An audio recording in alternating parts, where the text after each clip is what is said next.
Foreign tourists are entitled to be baffled. The Tower of London, the crown jewels guarded by diminutive mercenaries from a distant shore. Hold! Hold! Who comes there? The keys. Whose keys? Queen Elizabeth's keys. Pass Queen Elizabeth's keys! All's well! The grammar may be somewhat quaint, but the Gurkhas don't fight on syntax. Their legendary ferocity is matched only by their loyalty to our monarch. God preserve Queen Elizabeth! Aye.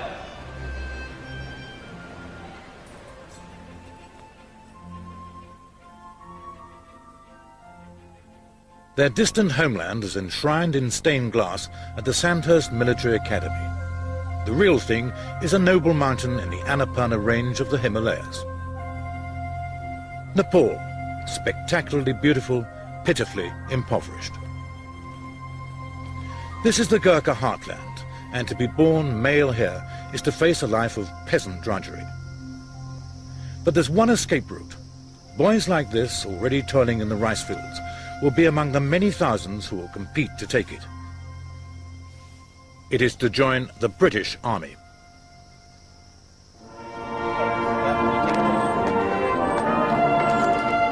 This is what they dream of and literally are prepared to die for. Ironically, in a changing world, their chances are becoming slimmer. Another Gurkha regiment, this time the 7th Duke of Edinburgh's own Gurkha Rifles, is being stood down. The grief is evident. These are fighting men, many of whom would have chosen to fall in battle rather than be neutered by political defence cuts. But the backs remain ramrod straight as the khukuris, half knife, half sword, are sheathed for eternity.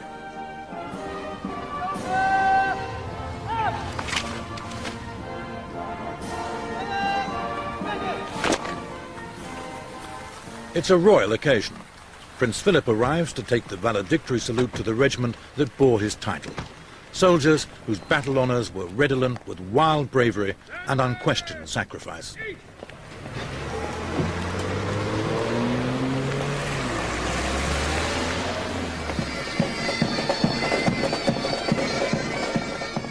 More than 200,000 Gurkhas fought for Britain in the First World War. 20,000 were killed or injured. In World War II, some 250,000 took on the Germans at Tobruk and Monte Cassino and the fanatical Japanese in the Far East. They suffered 23,655 casualties.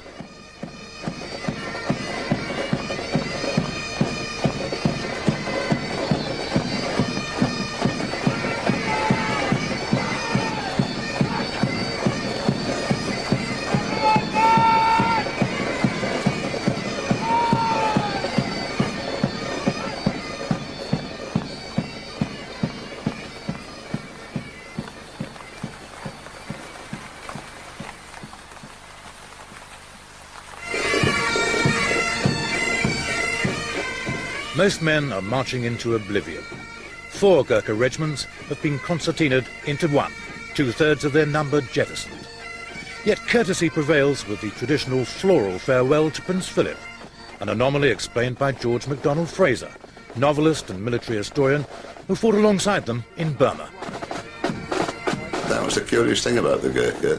These awfully happy, jolly, nice little men were the most terrible, dangerous fighting men on the face of the earth. I mean, they were natural-born killers. MacDonald Fraser's celebrated fictional hero Flashman would have fainted at the outset of this Gurkha action against the Japanese. They went into a Japanese position. The ground in front of the position was littered with their rifles. They just dropped their rifles and went in with their khukuris. And it was discovered afterwards, when they were withdrawn, they didn't have a single round of ammunition among them. They just fought the Japs hand to hand. I always thought it was a pretty clumsy weapon, but it suits the Gurkhas, obviously. It was a very fearsome thing, and I should think probably terrified the opposition more than any other weapon in the armoury. Flashman would have been wise. The Gurkhas, brandishing their kukris in this World War II footage, were enough to put the fear of God into the godless. And then came the terrifying war cry. The Gurkhas are coming. In fact, it was the advance of the British in India early in the 19th century that was to forge an initially bizarre alliance. The East India Company's foot soldiery swept the entire subcontinent before them, until they reached the Himalayan kingdom of Nepal. Nepal, still living in the Stone Age, was going to be a pushover, dozily compliant. No sooner had its population risen than it was ready to go to bed again. It was a desperate misjudgment. Bloated from steamrolling a huge subcontinent, they encountered the men from Gorkha, from which the Gurkhas take their name, uninformed that its inhabitants regarded war as sport. From this tiny mountain fort, the Gurkhas, led by Pirti Narayan Shah, had swooped into the valleys to occupy 700 frontier miles, harass India and invade Tibet. The advance of the British army didn't bother them at all.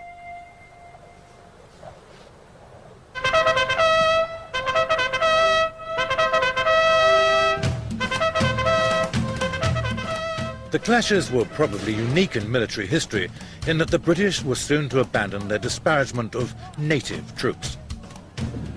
The Battle of Kalanga, heavily outgunned, the Gurkhas fought almost to the last man, losing 520 warriors, but not before killing almost 800 British troops. An ensign who survived it wrote, "Run they would not, and of death they seemed to have no fear, though their comrades were falling around them." It was a salutary put-down for patronising attitudes, and was to lead to a remarkable alliance born of mutual admiration. After the battle, the British erected memorials to both sides, inscribing the Gurkha obelisk with the words, "They fought in fair conflict like men, and in the intervals of fighting showed us liberal courtesy." For the Gurkhas, life was never to be the same again. Their indomitable spirit, their stand here till we die philosophy, had so startled their British opponents that their commander, General David Ochterlony, said in effect, "We must get these little bounders on our side." Pragmatically, the Gurkhas' leader agreed that this was a jolly good idea. The British, he condescended, fought like lions. They're nearly as good as we are. And so was resolved a contract that was to put the Gurkhas under the aegis of the British Army for the next 180 years. The only change has been that they are now less exotically dressed.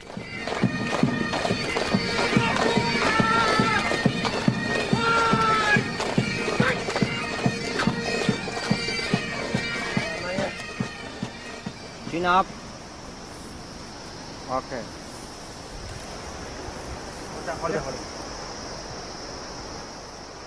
Today's Gurkhas, to a man, come from the same Himalayan terrain, so barren and without future that recruitment into the British Army is the ultimate prize. So fierce is the competition that candidates have to submit to the indignity of being branded like cattle, albeit with indelible ink. This is to prevent the unsuccessful leapfrogging to the next recruitment outpost and applying again under a totally different name. Major Gordon Corrigan explains the qualities they're looking for.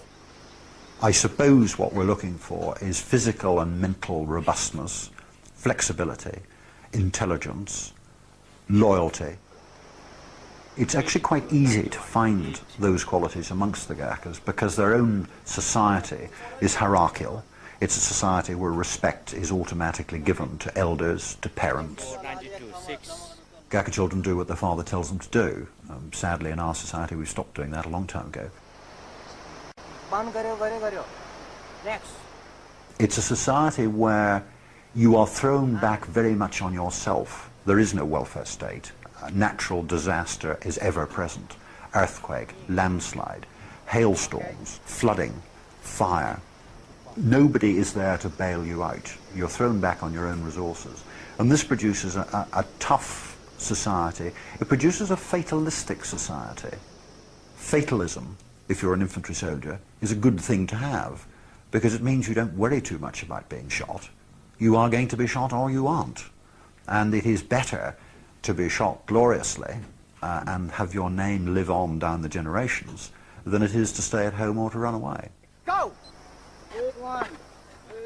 For almost 100 years, the Gurkhas never fought outside India. But the 20th century was to bring two world conflicts. In the first, a plea from General Sir Ian Hamilton for them to help out at Gallipoli. I am very anxious, if possible, to get a brigade of Gurkhas, the type of man who will, I am most certain, be most valuable on the Gallipoli Peninsula. The scrubby hillsides on the southwest faces of the plateau are just the sort of terrain where these little fellows are at their brilliant best. Each little Gurkha might be worth his full weight in gold at Gallipoli. Chest number 452. Gallipoli 1915 was a blood-chilling disaster. Thousands of Allied troops died, and senior heads rolled, including that of Hamilton himself. In a bitter disclaimer, he had praise for only one body of soldiers. It is Sir Ian Hamilton's most cherished conviction that had he been given more Gurkhas in the Dardanelles, then he would never have been held up by the Turks. Next.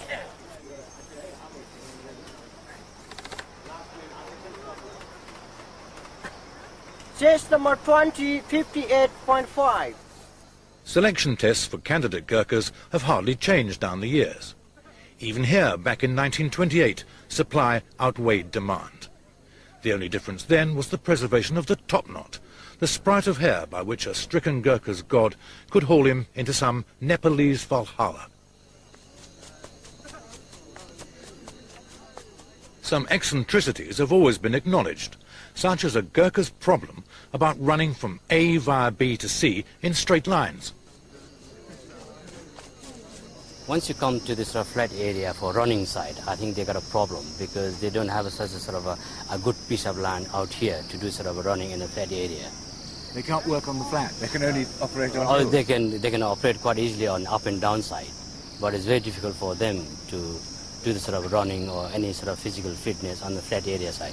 धन्यवाद अब अर्को साललाई फेरि try गर्न पर्यो है ल thank you very much भाइहरु धन्यवाद ल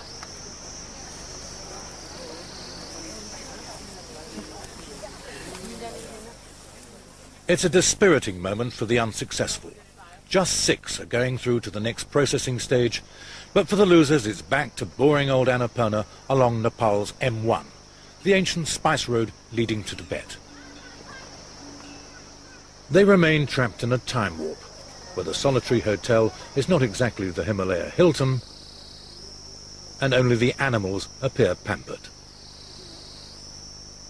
For a dry martini, read Horlicks. But there's more to this place than meets the eye, and the reason is this man, Tal Bahadur Pun, who left here many years ago to join the Gurkhas. When eventually he returned, it was with the conviction that education is the key to life. He'd had none, only picking up rudimentary reading and writing when he joined the army. He came home determined that the village school should be extended, saying, "He who is without education will finish last."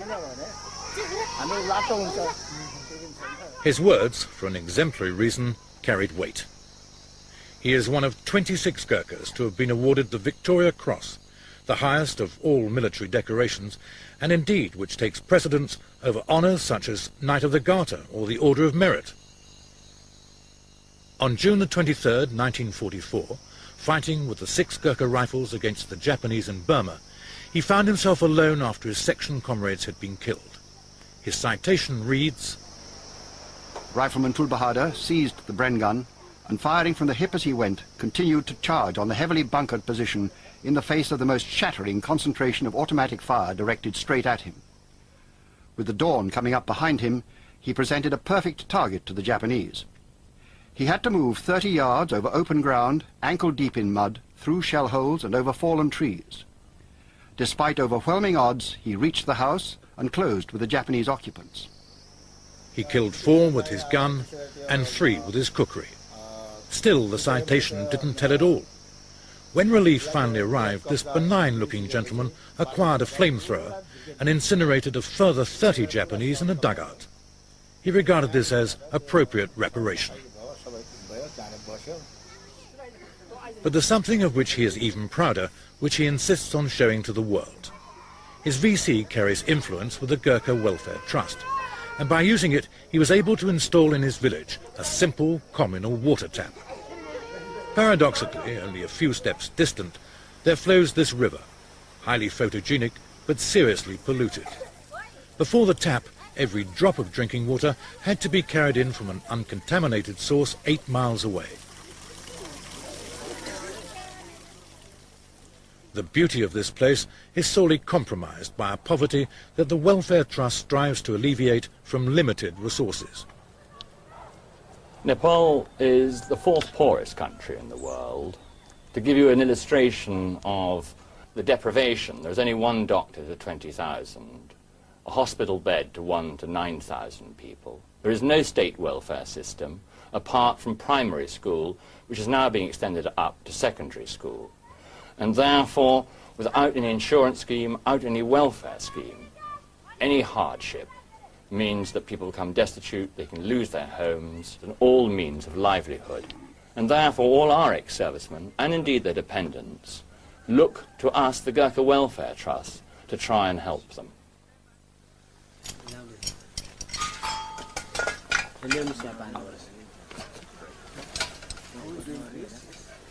The tap was a gift from the gods, not just to ex-Gurkhas, but to entire communities. Forget splitting the atom or man's first step on the moon, this is reality. No more back-breaking, there-and-back treks for a cup of non-poisonous tea. Now it's only a matter of yards.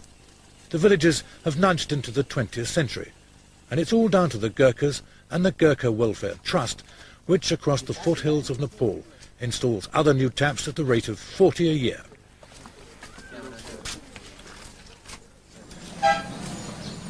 From their forays into the hills, the Gurkha recruiting officers have selected the 700 candidates for further examination. They come to Pokhara. It's not exactly twinned with Las Vegas, yet for most of them it's already the thrill of a lifetime. It's the first high street they've seen. Then suddenly the gates of a new planet open up before them. This is the Gurkhas' recruiting depot, order from chaos.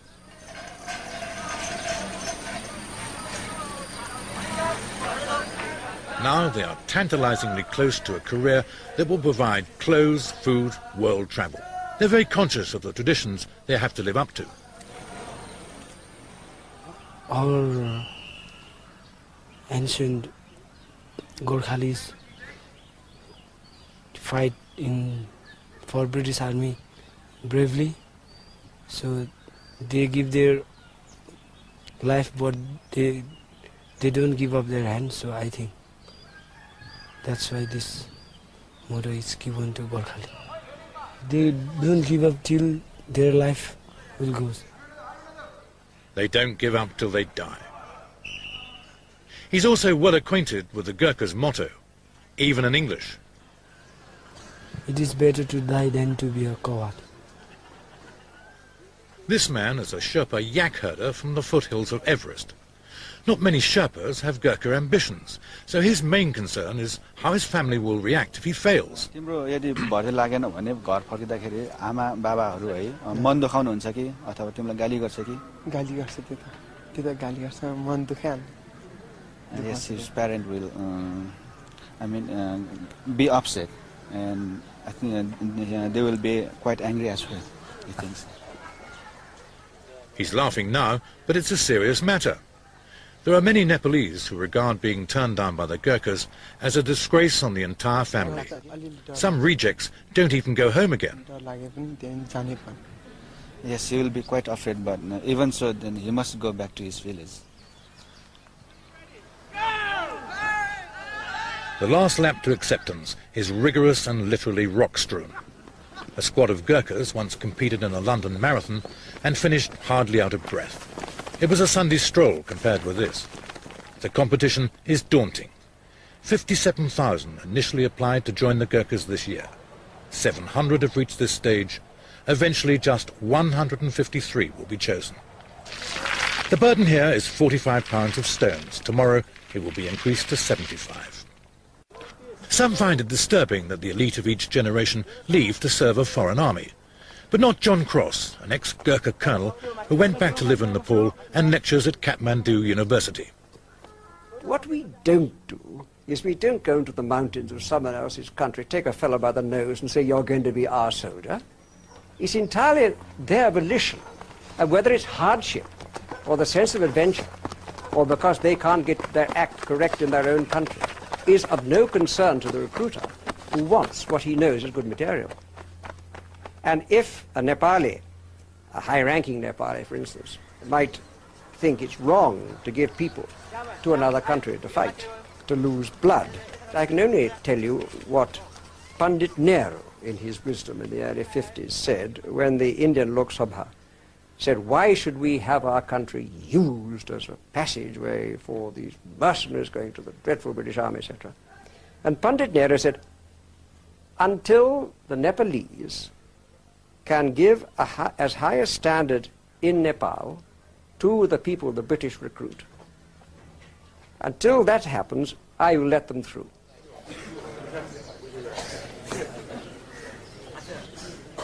The 700 candidates have been whittled down to 400 and attention is palpable. This is prize day, but for fewer than half of them.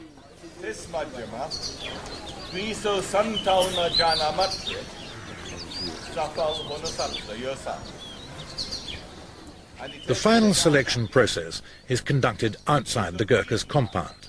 This is to thwart any remonstrance by rejects who feel they've been unfairly treated.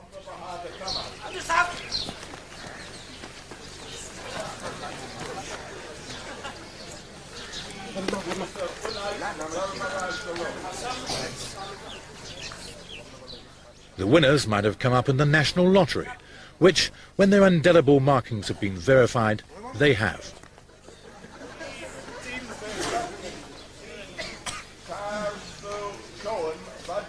They can't wait to get in.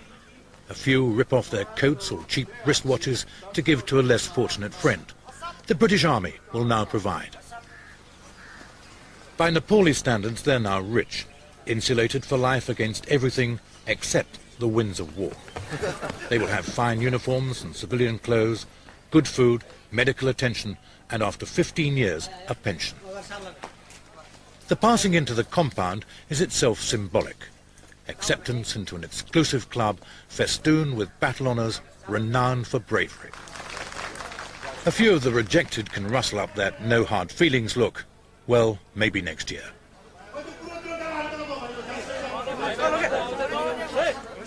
Inside there is frantic, in some cases perplexing activity, writing farewell notes to the relatives they won't see for at least 3 years. They don't spring from an acquisitive society, but if they believed in Christmas, this would be Christmas Day. Off come the battered thongs, to be replaced by kit that for many will be the first words of English they'll ever speak. Shoes Highlander, hey? Shoes Highlander. Shoes Highlander. SPT red. SPT green. Vest, PT, green. It can now be a puzzling world. There is, for example, the ultimate challenge of new technology, the shoelace.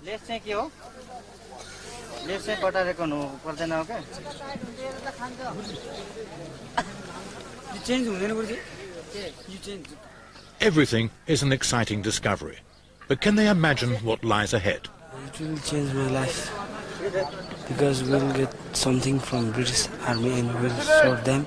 I'll help my family from poverty.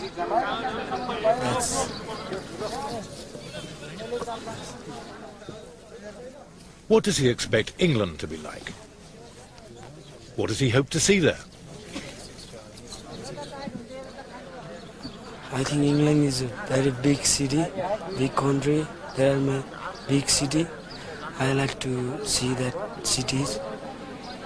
And I like to see that big buildings. In Nepal we don't have that kind of building. So I like to see that. The Yak man already knows everything about England. He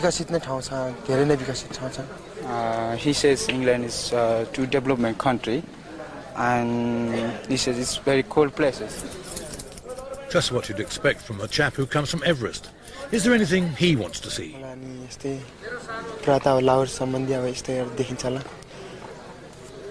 He says that he would like to see the how is in the England the animals, what kind of animals are there.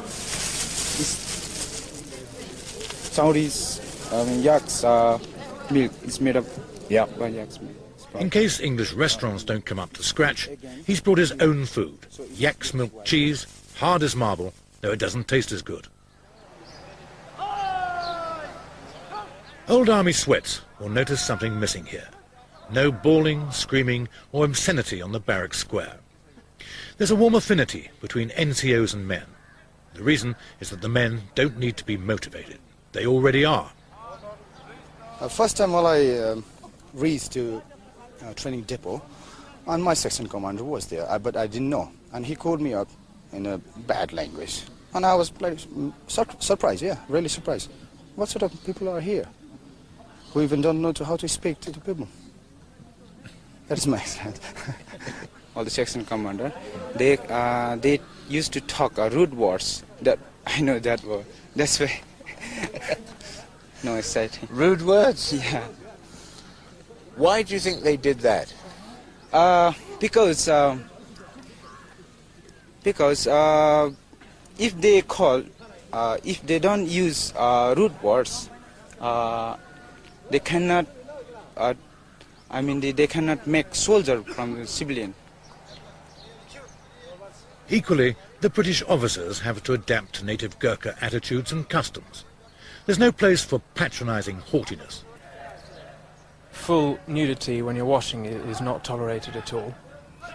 The boys, in fact, probably wash all the time with their swimming trunks on. You never point at anyone at any time. If you're pointing, you have to use your thumb. Or if you're pointing, someone asks you where something is, you'll see a lot of the Gurkhas pointing with their chin. Depending on how close or far away that is, if they're far away, they'll make a big gesture with their chin, and if they're close, they'll just jerk their head in their direction. There are other ones. You would never ever touch any of your soldiers' necks or shoulders, because they believe that in Nepalese tradition, if you touch someone else's neck or shoulders, then you'll make them be ill. They'd probably get a goiter or something growing on their neck. If you do inadvertently touch someone's neck, or have to for a reason, to get rid of the evil spirit that you've put into them, you have to blow on your fingers. Just a quick blow on your fingers afterwards.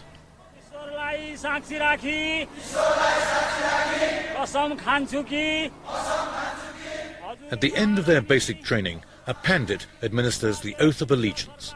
They're mercenaries, they have a king of their own, and yet there's no more solemn moment in their lives. I swear I will be faithful and bear allegiance to Her Majesty Queen Elizabeth II, her heirs and successors, in person and with dignity against all enemies. I will obey all orders of Her Majesty and of the generals and officers set over me. And they mean it. Under an aquiline stare, they are to come face to face, albeit by photograph, with the person to whom they have pledged their very lives. A few weeks ago, many of them were unaware even that the British monarch was a woman.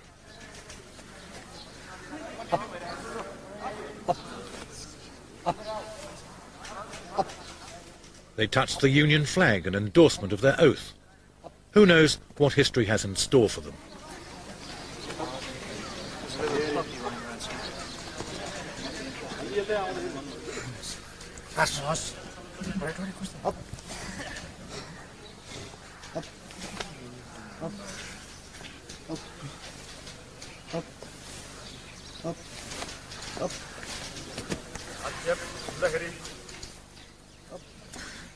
One young Gurkha couldn't suppress a nervous giggle. He was brusquely admonished. But they do have a sense of humour. A Gurkha would rather laugh than eat. Or that was the impression that we got. Most of them used to carry catapults, and they would hide. And as you went by, they would snipe you with their catapults. And if you shouted, "Idaro, Johnny, I can see you," you know, the little head would come out giggling. And then he would hold up his catapult as much as say, this is what I did it with, you know, as if you didn't know. And you couldn't take offence. I mean, you just couldn't. It would have probably been very dangerous apart from anything else. Back home, 3 square meals a day were a mirage. Now, this is the Savoy without the bill. On average, in the first year of training, each recruit grows 1.5 inches and puts on a stone, none of it fat. If you find the finger habit mildly off-putting, remember that they've only just got to grips with shoelaces. Knives and forks are on the agenda, but not yet. Anyway, it was only the other day, 1611 in fact, that knives and forks were introduced to England. But why are these men prepared to die for the British crown? It's simple, he says. We've eaten your rations. We've eaten your salt. The obligation is binding.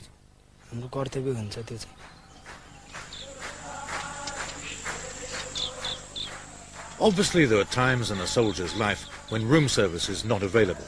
For example, the Burma jungle in 1944, when the Japanese were being extremely tiresome. So for a while it was grilled beetles garnished with imagination.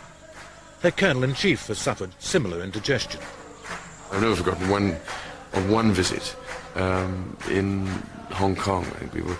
They were on an exercise in one of the sort of junglier parts of Hong Kong, where I was then invited to come and have lunch with them, I think, in the jungle. And I then found myself being given snake, which actually was one of the more disgusting things I think I've ever eaten.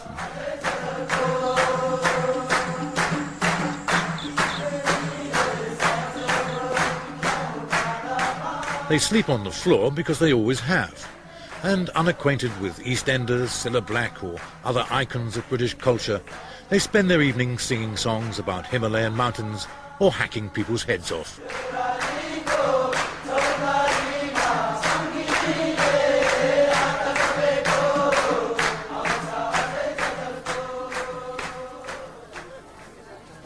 Local parents, others if they can afford the journey, drop into Pokhara for the farewells.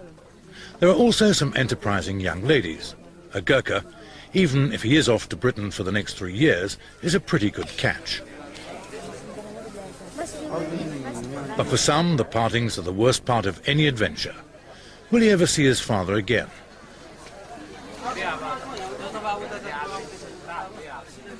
Almost certainly, which is more than can be said for some of the rejected candidates down the years. Their sense of shame was so great that they came to this sinister bridge and threw themselves into the river below. They've now constructed anti-suicide nets.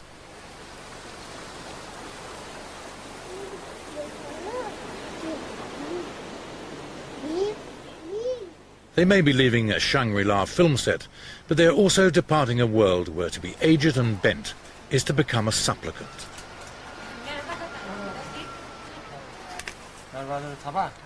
This man fought with the Gurkhas in World War II. He did the dirty work. But because he didn't serve 15 years, he doesn't qualify for a British Army pension. Body and soul are now held together by the Independent Gurkha Welfare Trust. Each month, he receives a £10 handout, sufficient for a few daily handfuls of rice.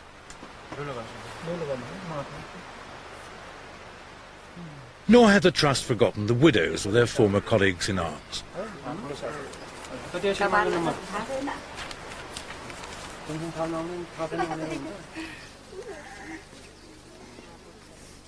We're talking here of hardship, not hard luck stories. This Gurkha widow lost her husband just after the war and is about to lose the roof over her head. The house was lent to her by relatives who now want to sell it. To augment her £10 a month, she was still forced to work. But where now can she find it? For 30 days, a month.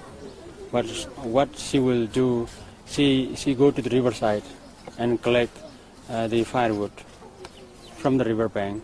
Normally in monsoon season, there are lots of them lying either side of the riverbank. And you can see her finger collecting piece of wood which lie either side of the riverbank.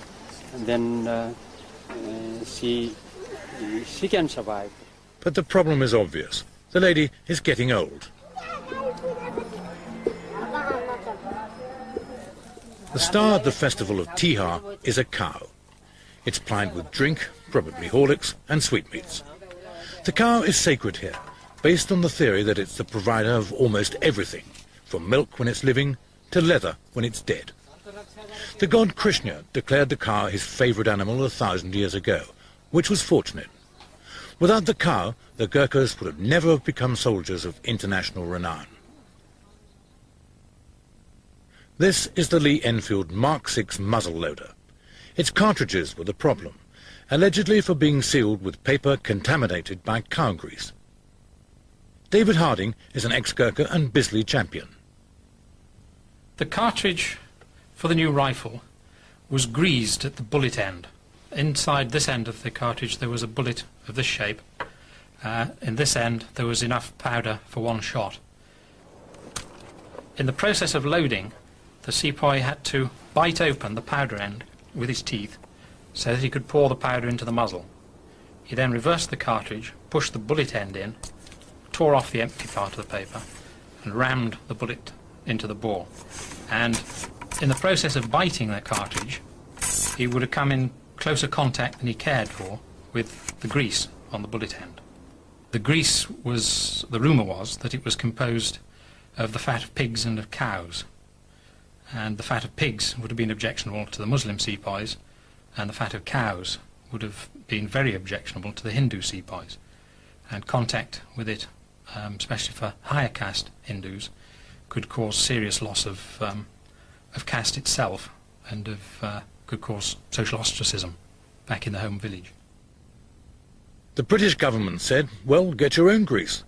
But high caste Indians were not to be mollified. They were itching for a fight, believing that the British were crushing their own cultures throughout the land. But the cow grease rumours still persisted. 150 years later, no such taboo was to deflect the young Gurkhas from the obvious venue for their first public meal in Britain. Burger, beef, one. These Gurkhas were serving with the British in India in 1857. At the musketry school in Ambala, they insisted on using the cow grease cartridge to distance themselves from the whinging Indian troops. But the cow grease rumour continued to fuel the bigger issue. India was seething with anti-British antagonism. The guns were primed for mutiny.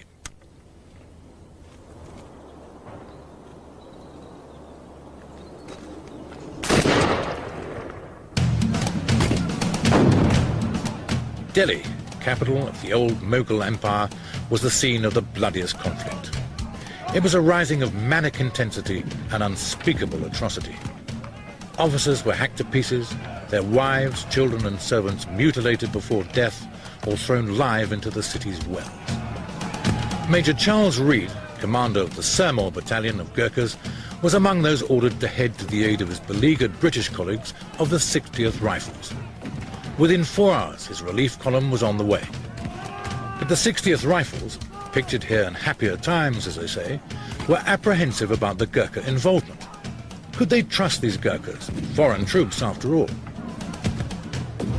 They were soon to learn. Fiercely loyal, brave to a man, the Gurkhas actually enjoyed their part in quelling the mutiny.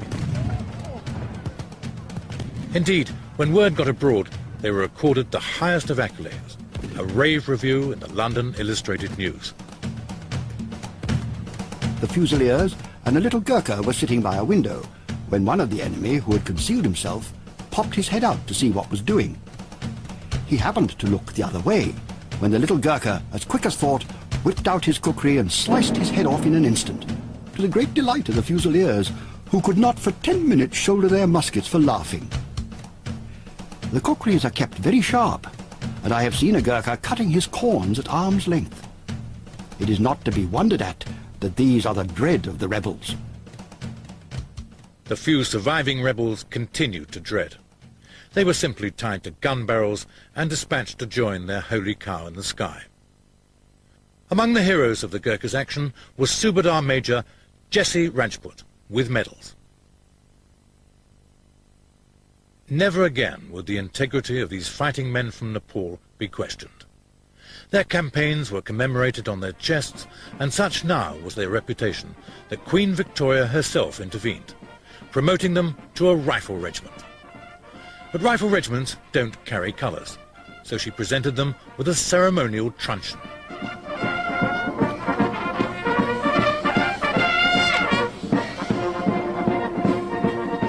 The truncheon has been more than a regimental colour to us.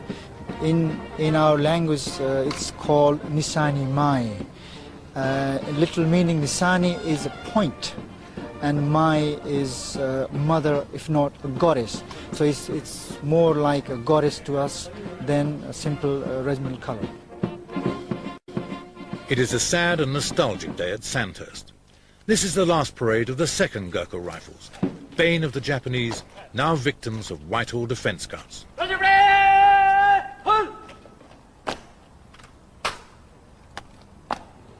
All rifles! Royal salute! Present! Ho!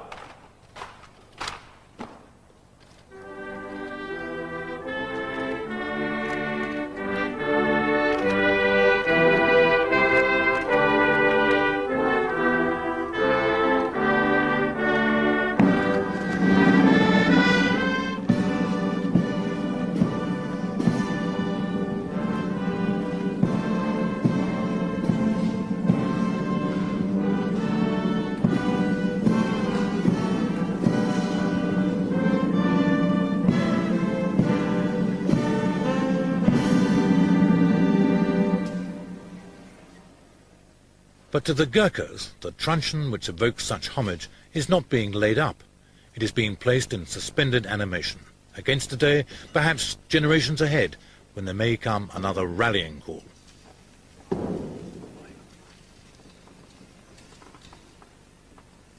It's been so precious to us, and particularly for myself, having served in the regiment for 20 years.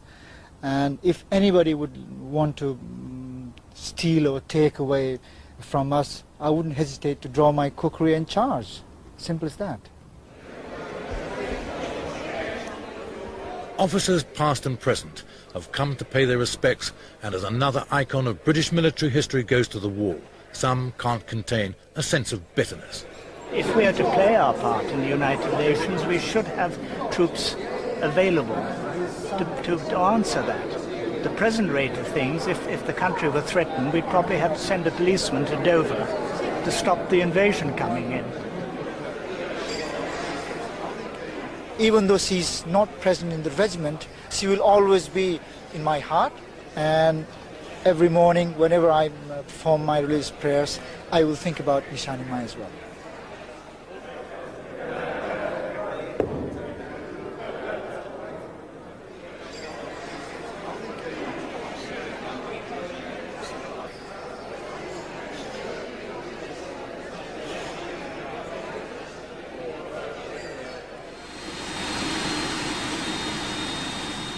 Ironically, as the old guard leaves, the new recruits land in Britain.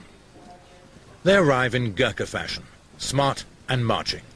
None had flown before. They've come straight from Kathmandu to a world in which our obvious is their astonishment. You don't even need to walk here. Even the pavements move.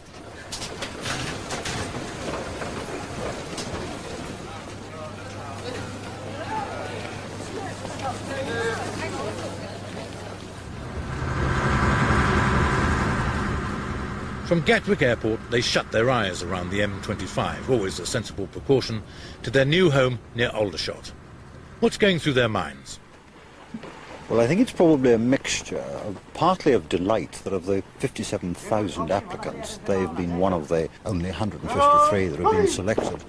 And probably also a certain amount of amazement. In Nepal, they often talk of England or Balayat as the place where the gods live. They're now discovering that God lives in a rather cold, very wet environment, and that may be slightly puzzling. Well, it's warm and dry in the Queen Elizabeth Barracks, Church Crookham, but there are some culture shocks. For most, it's their first night in a bed with springs and a mattress. Next day, there's the tricky introduction to the knife and fork. But as with their predecessors, the menu confronts no theological misgivings.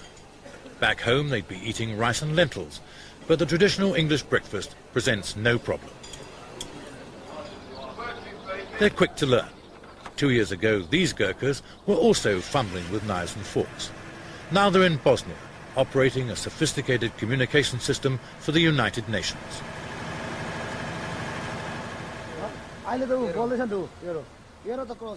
But for the new recruits, there is yet more to assimilate, not least the mystery of the urban traffic light.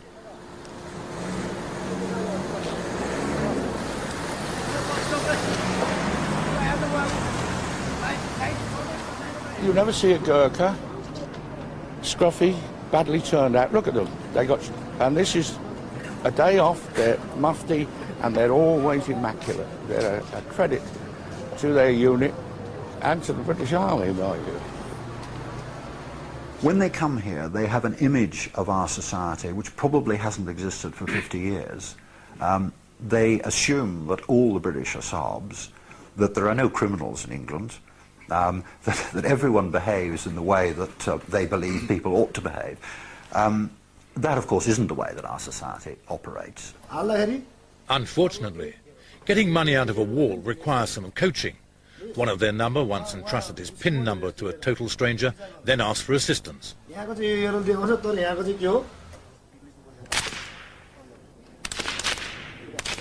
In camp, they're being inducted into the use of the fundamental tool of their trade. This is quite a big moment for them because this is the first time they will ever have fired a live round on the range. Today, and I haven't yet been to look at the targets, I would be surprised if there were many who had a group larger than an inch. Now that, at this stage, having never fired a round in their lives before, to get 5 rounds in a 1-inch group is actually very, very good. What's their secret? Good eyesight and doing exactly what they're told. They will absorb the instruction they're given, they'll follow it absolutely, they'll get their breathing right, they'll get their trigger operation right, they're patient, and they'll fire when they're ready to fire. They haven't seen Rambo films, they don't think they know it all. They're starting from scratch, and therefore they'll make very good shots. Well, that's what I was saying. So those are very, very good groups for the first time he's ever fired a shot in his life. Right. He's quite pleased with it, but he's sure he can improve. In fact, it is very, very good, I can tell you. It'll be quite difficult to improve on it. But I mean, that's 5 rounds straight between the eyes. Very happy. Get it? He says he's very happy to go and kill the enemy.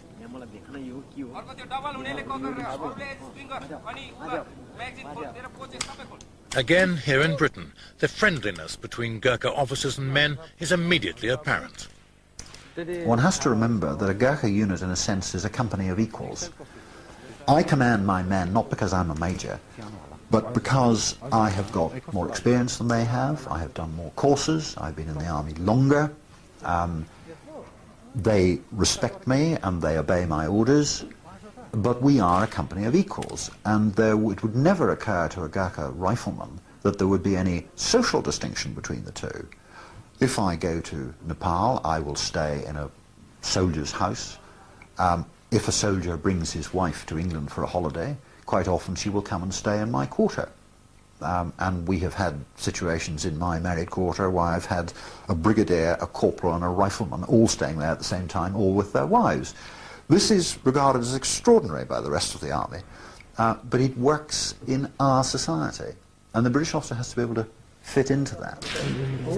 There's no room for the arrogant, there's no room for the patronising, there is no room for the pompous, because that just doesn't wash with the Gurkha. The whole thing runs on mutual trust. I trust them, and they trust me.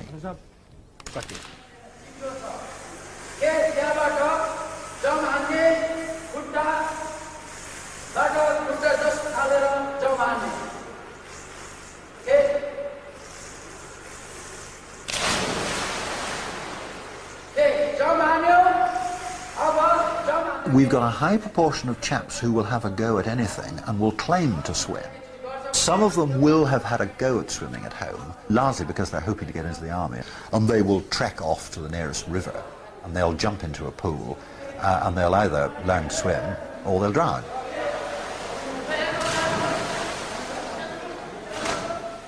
Fortunately, most of them appear to learn to swim, although it's very much doggy paddle. Again, it's easy to teach a Gurkha. I keep saying it's easy to teach Gurkha things, and it is, because he wants to. He's intelligent and he wants to learn. He also has great faith in the system. So when we say to a Gurkha, you are to jump into the swimming pool, which incidentally is 8 feet deep, do you understand that? Yes, now jump. He will jump, and he will do exactly what he's told to do, and he will therefore very quickly learn how to swim. And if he sinks to the bottom, we will fish him out and he'll do it again. And within a day or two, they'll all be swimming quite reasonably.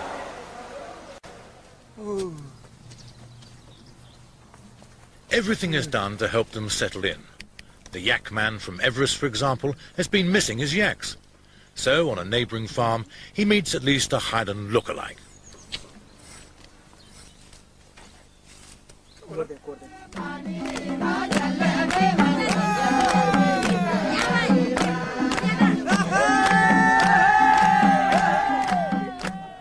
Back in genuine yak country, there's a happy ending to a remarkable story. This is the Himalayan home village of the most celebrated living Gurkha. In May 1945, on the banks of the Irrawaddy River, rifleman Lachaman Gurung, here with friends, took on the Japanese literally single-handed. This was because he'd had his right arm blown off. Lachaman was also wounded in the face, chest and legs. He won the day alone and was awarded the Victoria Cross. Aged 78 now and walking with some difficulty, he wanted to move from the mountains to a house on the plain. There was an obvious cash flow problem. His income was £56 a month, supplemented by a gift of £100 every year from Eric Williams, a British Gurkha officer who'd fought in the same Irrawaddy action. Then he learned that his Victoria Cross, if offered for auction in a London sale room, could fetch up to £50,000. But where was it? Mrs. Latchman knew precisely. In 1951, his old Indian Army regiment had asked if they could borrow it and display it as an inspiration to their troops. Just 7 years ago, Latchman sent his 2 sons to India to retrieve it. They returned empty-handed. The Indians had offered to house him in India. Lachaman refused. My home is Nepal, he said, and what would happen to my family when I die? The matter had been dragging on now for 44 years. A simple Nepalese hillman against a vast bureaucracy. Lachaman's old commander, General Sir Walter Walker, took up the case. There was a heated exchange of letters with the Indians, but still nothing came of it.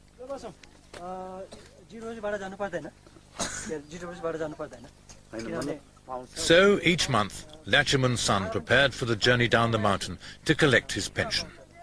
No, he's not heavy, he said. How could he be? He's my father.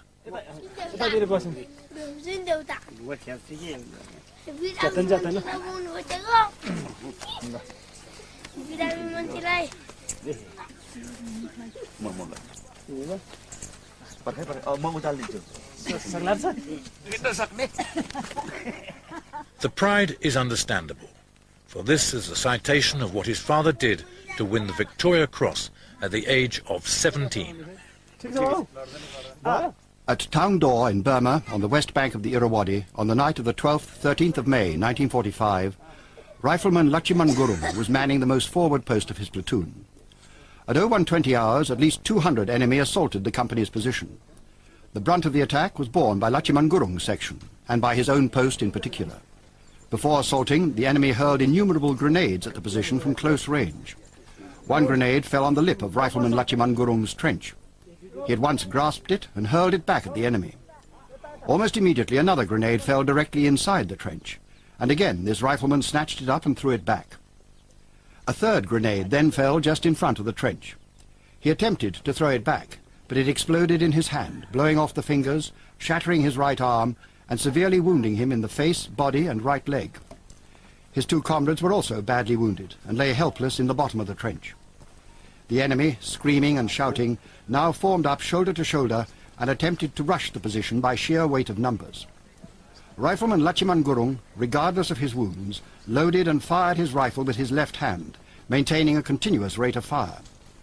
Wave after wave of fanatical attacks were thrown in by the enemy, but all were repulsed with heavy casualties. For 4 hours after being severely wounded, Rifleman Lachiman Gurung remained alone, awaiting with perfect calm each attack, meeting it with fire at point-blank range from his rifle, determined not to give 1 inch of ground. Of 87 enemy dead counted in the immediate vicinity of the company's locality, 31 lay in front of this rifleman's section, the key to the whole position. This rifleman, by his magnificent example, so inspired his comrades to resist the enemy to the last that, although surrounded and cut off for 3 days and 2 nights, they held and smashed every attack. His gallant and extreme devotion to duty in the face of almost overwhelming odds were the main factors in the defeat of the enemy. The happy ending is that Lachiman did get his house on the plain. When the story was known, the Gurkha Welfare Trust bought a plot, the British Limbless Ex-Servicemen's Association chipped in a donation, and the readers of a British newspaper sent in more than £100,000, not only for Lachiman, but for other Gurkhas on hard times. Incidentally, the Indians turned up for Lachiman's housewarming. They gave him £8,000 in lieu of his VC.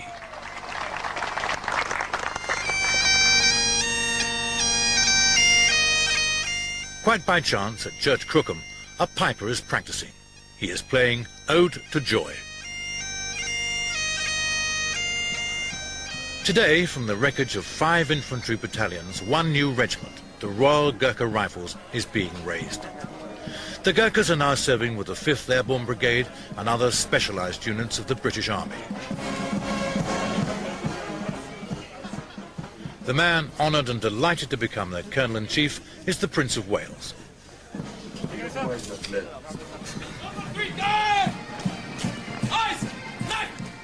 They march at a brisk 140 paces a minute, exemplifying 50 years on the words of Field Marshal Bill Slim, commander of the 14th Army which won the war in Burma. Nothing looks as uniform as a Gurkha battalion. Nothing looks more workmanlike, and few things look so formidable. They have the most remarkable, I think, approach to life. I mean, they're the loyalest people in the world, apart from anything else. And I suppose from the point of view of a military existence, so many of them are ready-made for it, because they come from martial clans in Nepal. And some of the clans, you know, have this particular tradition of being the warriors. And I think that's what, I suppose, makes them such wonderful soldiers. But they have such a good sense of humour, and they're really sort of noble people, I think.